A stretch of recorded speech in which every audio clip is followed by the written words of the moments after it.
ಉಡುಪಿ ಕೃಷ್ಣ ಮಠದ ಪರ್ಯಾಯೋತ್ಸವ ಮೆರವಣಿಗೆಗೆ ಉಡುಪಿ ಜಿಲ್ಲಾಧಿಕಾರಿ ಸ್ವರೂಪ ಅವರು ಭಗವಧ್ವಜವನ್ನ ಹಾರಿಸಿ ಚಾಲನೆಯನ್ನ ನೀಡಿರುವ ಕ್ರಮವನ್ನ ಮಾಜಿ ಸಚಿವ ಬಿ ರಮಣತ್ರಯವರು ಪ್ರಶ್ನಿಸಿ ಜಿಲ್ಲಾಧಿಕಾರಿ ವಿರುದ್ಧ ಹರಿಹಾಯ್ದ ಕುರಿತಂತೆ ಗುರುಪುರ ವಜ್ರದೇಹಿ ಮಠದ ಶ್ರೀ ರಾಜಶೇಖರಾನಂದ ಸ್ವಾಮೀಜಿಯವರು ಪ್ರತಿಕ್ರಿಯೆಯನ್ನು ನೀಡಿದ್ದಾರೆ.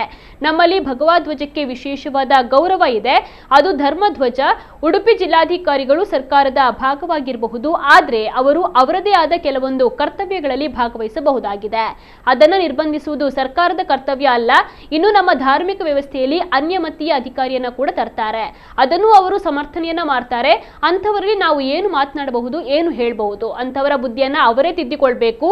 ನಮ್ಮಿಂದ ತಿದ್ದಿಸಲು ಸಾಧ್ಯನಾ ಎಂದು ಸ್ವಾಮೀಜಿ ಅವರು ಹೇಳಿದ್ದಾರೆ. ಮಂಗಳೂರಿನಲ್ಲಿ ಹಿಂದೂ ಸಂಗಮ ಆಯೋಜನಾ ಸಮಿತಿ ಏರ್ಪಡಿಸಿದ್ದ ಸುದ್ದಿಗೋಷ್ಠಿಯಲ್ಲಿ ಶ್ರೀ ರಾಜಶೇಖರಾನಂದ ಸ್ವಾಮೀಜಿ ಅವರು ಸುದ್ದಿಗಾರರು ಕೇಳಿದ ಪ್ರಶ್ನೆಗೆ ಉತ್ತರಿಸುತ್ತಾ ಈ ಒಂದು ಪ್ರತಿಕ್ರಿಯೆಯನ್ನು ನೀಡಿದ್ದಾರೆ. ಹಿಂದೂ ಸಂಗಮ ಆಯೋಜನಾ ಸಮಿತಿ ವತಿಯಿಂದ ಮಂಗಳೂರು ತಾಲೂಕು ವ್ಯಾಪ್ತಿಯ ಎಡಪದವು ಮತ್ತು ಪೆರ್ಮಂಕಿ ಮಂಡಲಗಳಲ್ಲಿ ಜನವರಿ 25ರಂದು ಮಳಲಿ, ಗುರುಪುರ, ಎಕ್ಕಾರು, ಕೆಂಜಾರು ಮತ್ತು ಬಜಪೆ ಮಂಡಲಗಳಲ್ಲಿ ಫೆಬ್ರವರಿ 1ರಂದು ಹಿಂದೂ ಸಂಗಮವನ್ನ ಆಯೋಜಿಸಲಾಗಿದೆ ಎಂದು ಸ್ವಾಮೀಜಿ ಅವರು ಹೇಳಿದರು. ಸಮಿತಿಯ ಅಧ್ಯಕ್ಷ ಚಂದ್ರಹಾಸ್ ಶೆಟ್ಟಿ ನಾರ್ಲಾ, ಸಂಯೋಜಕ ಕೃಷ್ಣ ಕೊಂಪದವು ಮುಂತಾದವರು ಉಪಸ್ಥಿತರಿದ್ದರು. ನಮ್ಮಲ್ಲಿ ಭಗವಧ್ವಜಕ್ಕೆ ವಿಶೇಷವಾಗಿರತಕ್ಕಂಥ ಗೌರವ ಇದೆ. ಅದು ಧರ್ಮದಂಡ ಅಂತ ಅರ್ಥಾತ್ ಧರ್ಮಧ್ವಜ. ಈಗ ಅಲ್ಲಿರುವಂತಹ ಜಿಲ್ಲಾಧಿಕಾರಿಗಳು ಸರ್ಕಾರದ ಒಂದು ಭಾಗ ಆಗಿರ್ಬೋದು, ಆದರೆ ಅವರಿಗೆ ಅವರದಾದ ಕೆಲವು ಕರ್ತವ್ಯಗಳೆಲ್ಲ ಅವರು ಭಾಗವಹಿಸಬೇಕು. ಅದನ್ನೇ ನಿರ್ಬಂಧಿಸುವುದು ಸರ್ಕಾರದ ಕರ್ತವ್ಯ ಅಲ್ಲ ಅಂತ ಖಂಡತುಂಡವಾಗಿ ಹೇಳ್ತೇವೆ. ಅದನ್ನೆಲ್ಲ ನಿರ್ಬಂಧಿಸಬಾರದು.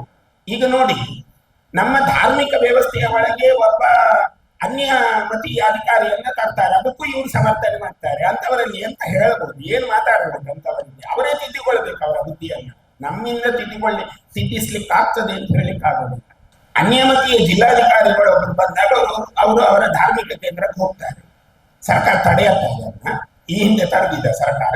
ಈಗ ಯಾಕೆ ಈ ರೀತಿಯ ಅವಹೇಳನಗಳನ್ನ ಮಾಡಿ ಅವರ ಪದವಿಯ ಮೇಲೆ ಸುಮ್ಮನೆ ಇಲ್ಲದಿದ್ರೆ ಕಪ್ಪು ಚುಕ್ಕೆ ಮಾಡಿ ಅವರನ್ನ ನೀವು ಅಧಿಕಾರಿಗಳಲ್ಲ ಅಂತ ಈ ತರಹ ಒತ್ತಿ ಹೆಬ್ಬೆಟ್ಟು ಮಾಡುವ ಅವಶ್ಯಕತೆ ಸರ್ಕಾರಕ್ಕೆ ಇದೆ? ಯಾಕೆ ಬೇಕು? ನಮ್ಮ ಮಂಗಳೂರು ತಾಲೂಕಿನ ಎಡಬದವು, ಮಳಲಿ, ಗುರುಪುರ, ಪೆರ್ಮಂಕಿ, ಕೆಂಜಾರು, ಬಜಪೆ, ಎಕ್ಕಾರು ಮಂಡಲಗಳಲ್ಲಿ ಹಿಂದೂ ಸಂಗಮ ಎಂಬ ಹೆಸರಿನಲ್ಲಿ ಪ್ರತಿಯೊಬ್ಬರೂ ಜೊತೆಯಾಗಿ ಹಿಂದೂ ಸಮಾಜದ ಬಂಧುಗಳ ಏಕತೆ, ಸಂಸ್ಕೃತಿ ಮತ್ತು ಧಾರ್ಮಿಕ ನಂಬಿಕೆಯನ್ನು ಬಲಪಡಿಸುವ ಮಹತ್ತರ ಉದ್ದೇಶದಿಂದ ಈ ಕಾರ್ಯಕ್ರಮವನ್ನು ಆಯೋಜಿಸಲಾಗಿದೆ.